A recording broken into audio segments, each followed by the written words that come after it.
Hey, All my right. StreamYard is lagging behind pretty hard, so I heard the music stop, but it still said 9 seconds were left. It's all right. Because I'm here and I'm back after a couple weeks of Back, some baby. travel. Yeah, Yeah. absolutely. What, What did I like, miss while I was gone? while you were gone, what are the things that you missed? Hold on, let me go pull up. Let me go pull up some quick story summaries for the things that you weren't here for, because some of that might lend itself to conversations today. So let's see. We talked about with Curtis a couple weeks ago, the first week you're gone. European privacy. The EU set up a privacy watchdog group for ChatGPT, I like which it. I think is pretty cool. The Pentagon document leak that was done through Discord. Oh, um, I didn't miss that one. That was all over the news. yeah, that one was fun. I am looking forward to seeing changes to the ways that security clearances are administered and handed out within the military, because I have long been of the opinion that when I was given a top secret clearance, I was 19. That's a bad idea. Why did we do that? Um, but yeah, see how those are administered. And then we talked about juice jacking, the boogeyman of cybersecurity. So, I remember that. That is also why when I look at a USB port in a random hotel or airport, I excuse myself. well, yeah, the FBI issued a big warning saying beware of getting juice jacked, and Curtis and I kind of just talked about the fact that it's a little bit like all of the warnings that you see around Halloween from sheriff's departments that are like, people are going to put drugs in your kid's candy, and it's like, I don't think it's ever happened. It's not impossible, but I don't think it's ever actually happened to someone. There Um, was a kiosk a couple of years ago set up at DEF CON, but for that purpose of demonstrating a charging kiosk with cables that would sit out for your phones. And as soon as you plug your phone in, the screen would change from charge here for free to thanks for plugging in your phone, lesson learned, like don't do this. And because yeah. there was a Raspberry Pi on the other side of it. And so, yeah, I mean, we've been talking about it for years. What can I say? Yeah. Bring it back. It's a thing that's possible. I think, yeah, what Curtis and I specifically got to was if you want to target someone, it's not great, but also, are you going to walk past airport security into the airport where there's tons of cameras, dismantle a USB charger, put everything together, plug it all back in, and then come back a month later to figure out what you collected? It's a lot. But yeah, FBI issued a warning. What we were interested in was, why are they issuing it now? And then with Trace, we talked about Ghost Token. Great, thanks, camera. Love It's this for it's all me. Well, while you work on getting that squared away, it does sound like a lot of crazy things has happened. On top of the fact that Yeah, this week was RSA here in the United States, yeah. and so a lot of our probably online attendees that watch the show also were out at that conference. We hope you had a good and safe time out there. Really just to kind of while we work on some of the technical details, which is just fine, I would love to introduce that this is indeed GPS Live for the week of April 28th, 2023. Especially for those watching this as a pre-recorded in the future, we thank you and appreciate you. Your comments are always welcome, whether you are watching it live. We'd love the opportunity to interact with you, or in the future, we'll also follow up then. We do watch the reply threads very closely.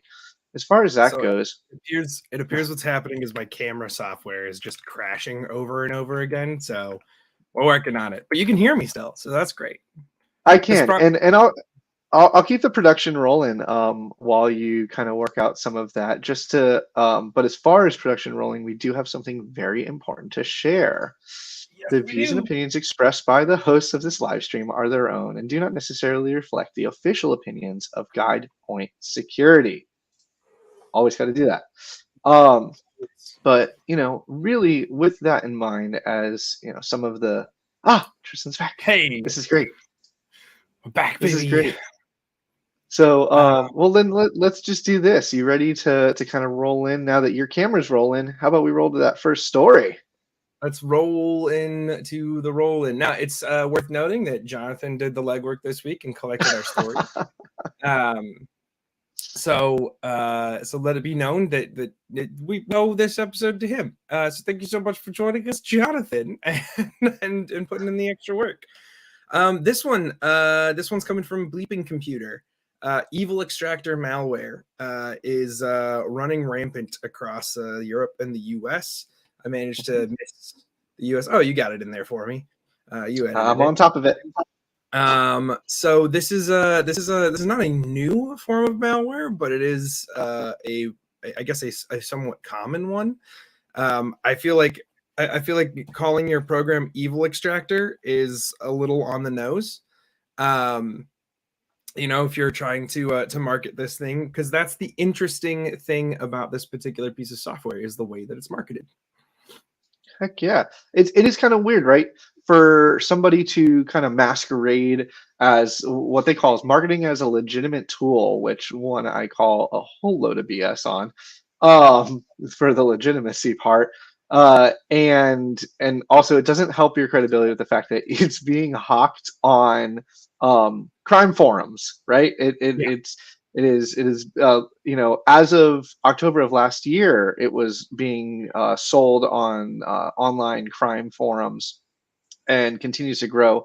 I mean, look, I get that you're trying to legitimize something really nasty, but sorry, nobody's falling for that. Especially when you have features like ransomware as a feature, Right. credit or credential theft as a feature, and even Defender bypass as a feature.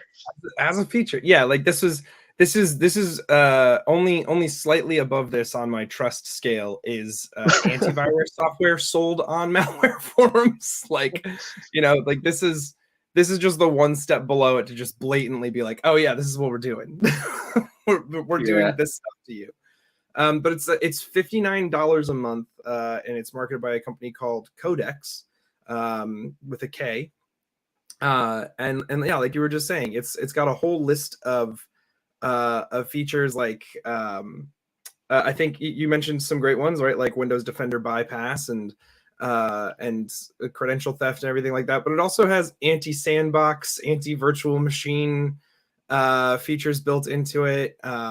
You know, it's very clearly built to be like this is the Yeah. kind of stuff that I'm like, oh yeah, I would also look at Cobalt Strike for that. Like, On top of the fact that only baddies are actually using this. And so, from some of the right. current research that's available regarding its use from different individuals and threat groups, it looks like it's starting out kind of as a phishing email, and it's, you know, it's making its way in through as an attachment.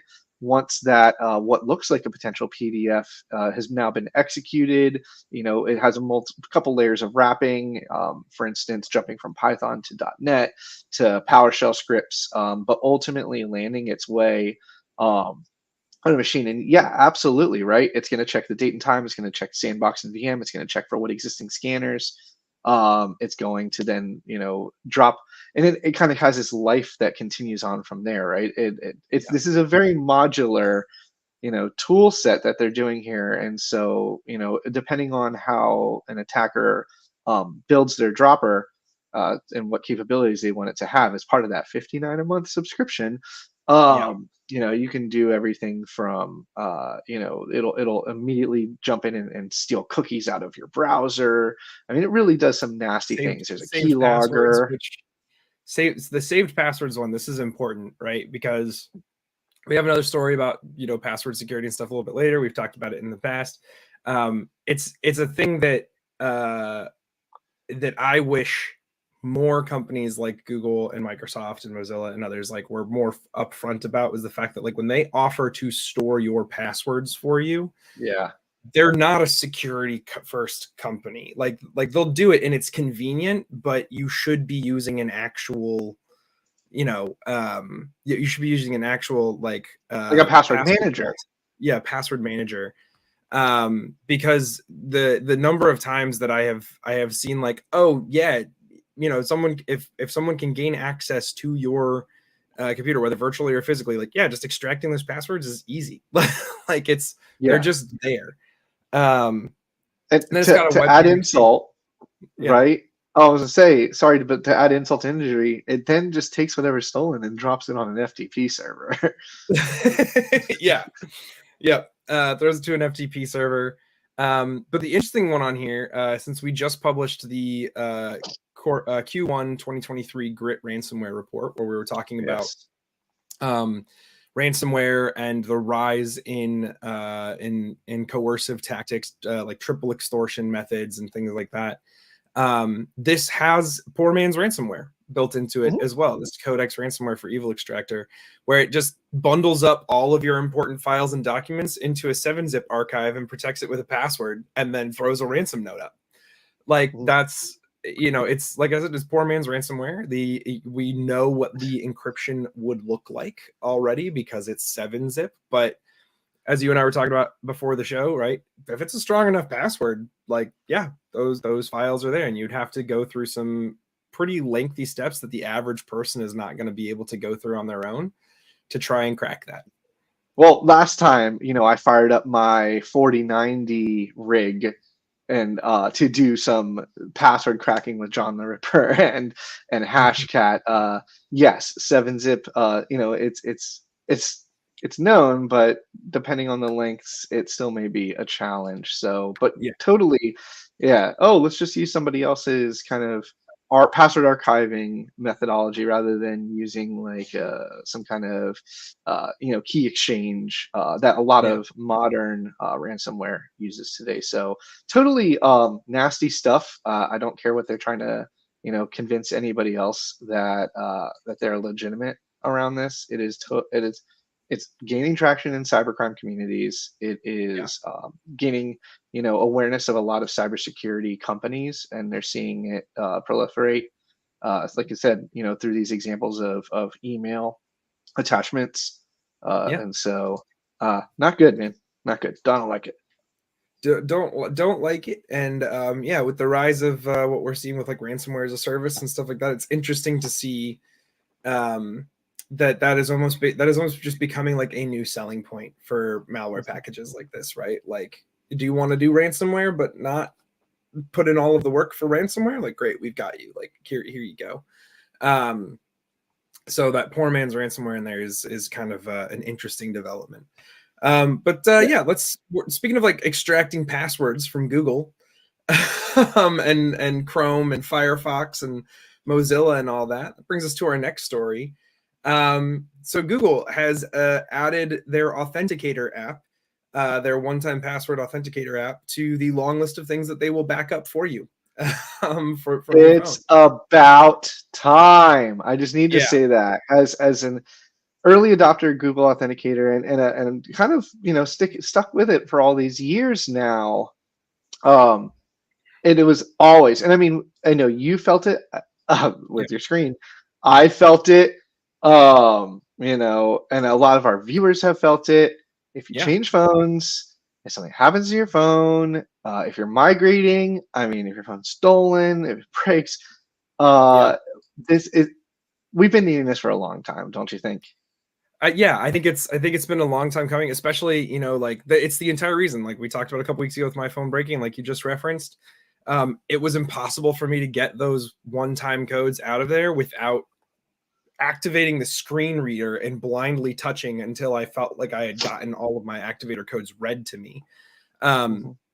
And so having a backup of that would have been really great, but that's also the thing that pushed me off of Google Authenticator and into using the fact that, like, 1Password will also do one-time password for you. And so I just moved everything over to that because I was like, well, at least I know no matter where I am, I can get into 1Password, right? Like I should be able to gain access to that no matter what. So I moved everything to that, but Google has now added this to the list of things that they'll back up. So now tied to your account, your one-time passwords and the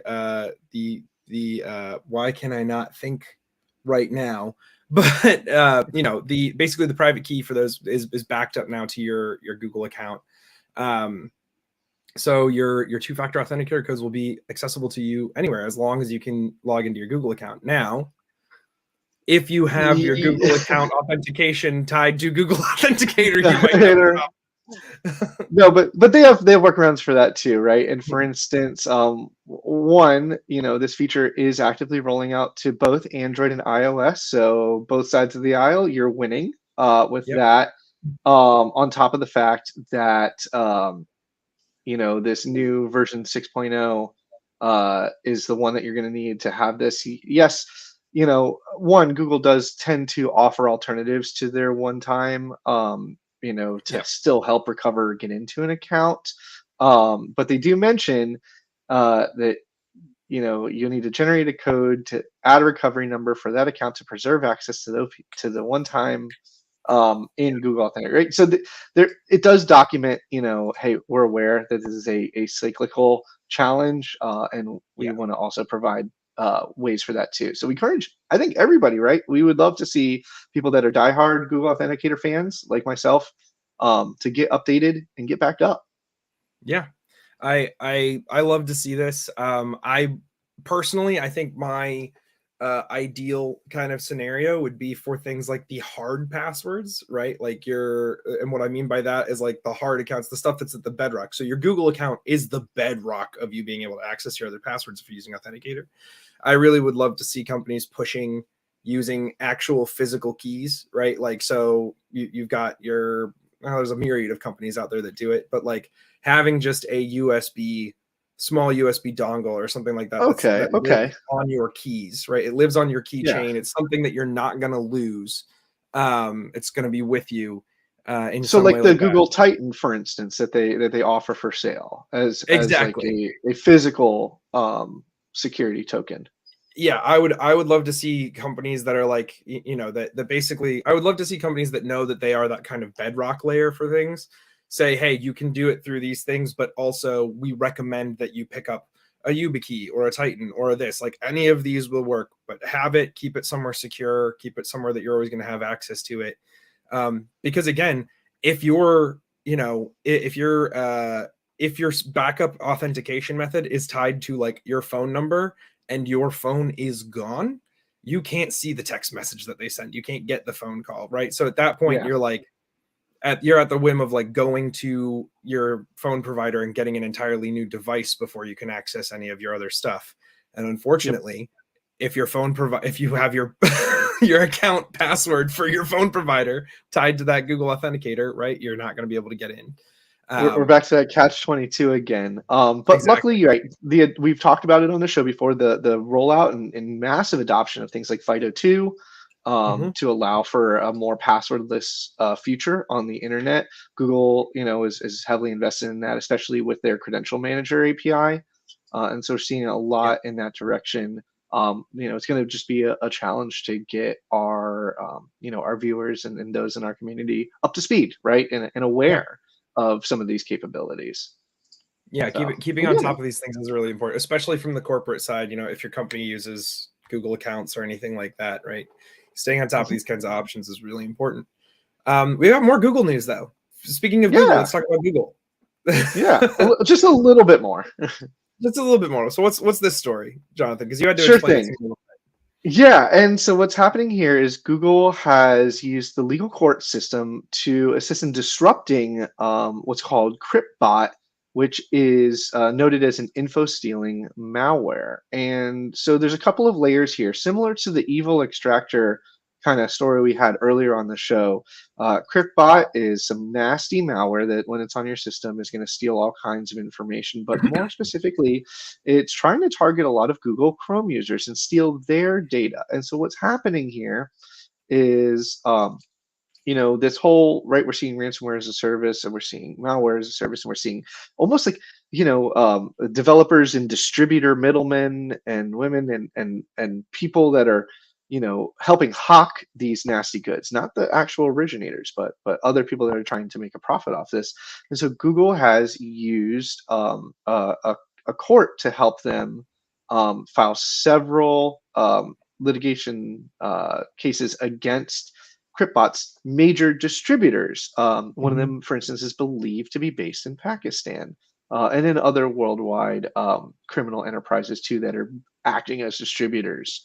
And so that's kind of what's happening here. Is they said, maybe I'll be able to use the court to get a court order, to get some kind of injunction, something against the individual companies that are helping with the spread. So they can't necessarily hit the distributor themselves, but they can say domain takedown, hosting Yep. takedown, no longer giving them a storefront, right? And so that's kind of my gist of that. But what do you think? Yeah, the story that we got from the Hacker News did have a link to the official statement on the Hmm. keyword, their blog. So this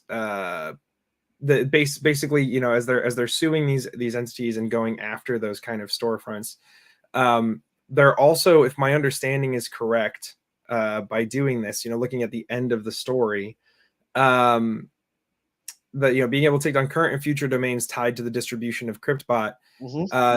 they're really just like removing the repositories for it is something that a cybersecurity company speaking to the Hacker News told them. It's going to break the authentication for CryptBot that's currently in use. So those distributors are also going to have to, like, backend servers are still up, but those CryptBot instances can no longer authenticate through the portals that they were able to authenticate through before. So they're going to have to push new. Actually, hold on, wait. Am I reading this wrong? I am reading this wrong. Never mind. It's okay. So because of the fact that CryptBot is so, we'll just say, brazen to Yeah. have resellers online, these groups that think they can profit off of it, and they're going as deep to say, look, this is a great info stealer targeting Windows as malware, focused on Google Chrome and the ability that they've built to target Google Chrome users. This is where Google stepped in. And it's Yeah. basically saying, you don't talk about us like that. You are not allowed to just say, one, our trademarks, right? So that's an abuse of trademark and trademark infringement. But on top of the fact, now it's kind of targeted and saying, all right, you've basically developed something to target our users. We're going to go after you and shut down some of the infrastructure through Yeah. the legal basis. Yeah, using those modified cracked versions of Google Earth Pro and Google Chrome. Mhm. There was also a campaign last year, or not last year yet. Well, I guess feels like last year, December of 2021, that used KMS Pico, which is a tool that was used to crack Microsoft Office and Windows without a license key. So that's I actually kind of remember interesting. KMS Pico. That's Is that's a lot of people used as like it wasn't necessarily a keygen, it was a traffic disruptor in the sense that it acted as a KMS server, a key server for Yep. like an office to validate everybody's Windows keys and Office keys, Yeah, and it's so uh which is I illegal. find it interesting that it's Google going after this and not I'm surprised that in the past Microsoft didn't take a kind of like roundabout tack to say, hey, KMS Pico directly impacts our bottom line. We're going to go after KMS Pico to go after CryptBot as well. So it is interesting, but it is part of Google's kind of ongoing campaign to be at the forefront of trying to To, combat to be cybersecurity. not evil. Yeah, to be not evil. I'm sorry, I just had to throw it in there. What I think that stopped being their tagline a long time ago. I know. Maybe there's an Uh, effort to recover some of that.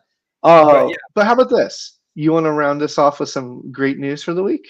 I've got this is we've been trying to find those small stories that are nice steps in the right direction. This is a good step in the right direction, of course. But also, Tinder is trying to make it harder to be scammed, and this is important. This may not seem important for kind of more of a corporate focused channel and show like ours, but this is important because we've talked about this problem in the past. People using Tinder or similar services on corporate devices and being catfished and scammed and told, "Hey, come talk to me here," or download these tools, download these things that I want you to have. And then that leading to a breach. So Tinder has introduced some new features for video verification. They had Hmm. selfie verification in the past. We had talked about that. Hmm. But now they're doing video verification so that you can't fake that system even more. And so they're going to be putting that front and center on profiles to say like this one is fully verified. We know this is a real legit person. Now it's not going to stop a real legit scammer who's really bold from just being like, well, here's my face, fine.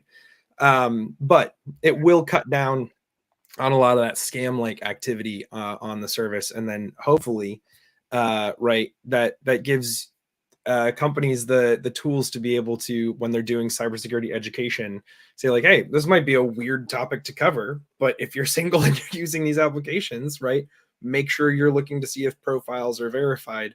And then also, even if it is a verified profile, don't talk to them through your work device. Keep it on your personal side. There's a whole lot of lessons learned here, and correct, right? It'll significantly reduce the proliferation of bulk registration of bot and malicious accounts. And so, correct, we're going to see more individualized targeted stuff, which, the thread always exists. There's now an option to say, look, I have taken my effort to be verified, and I only want to talk to other verified people only. So those potential misuse accounts still may be on the platform, but this is taking an extra step. You can't just buy into it like you can buy a Twitter check mark. There is a level of effort. Or if you've been following the Twitter news, have it given to you because someone thinks you're important. Well, yeah, a mock or account may have accidentally received a fairly large children's television channel verification entirely by mistake, and that was awful. Yeah. So, all right. But that brings us, I know that you have to jump a couple minutes earlier, Jonathan, so I want to wrap us up here. Thank you so much for joining us for GPS Live this week for April 28th, 2023. We are so happy that you've been here. If you've been watching on demand, it always feels weird saying that, but if you've been watching the recording, thanks for giving us some time. And we look forward to talking to you next week. Until then, for GuidePoint Security, I have been and will continue to be Tristan Morris. And I am Jonathan Singer. And we will catch you next week. Well, you won't catch us next week, right? You're going to be gone again? You're going to leave me all alone? No, I'm here. Oh, you're here? I thought you were gone the first week. All right. Never mind. Jonathan will be back. All right, everybody. We'll see you later. Bye.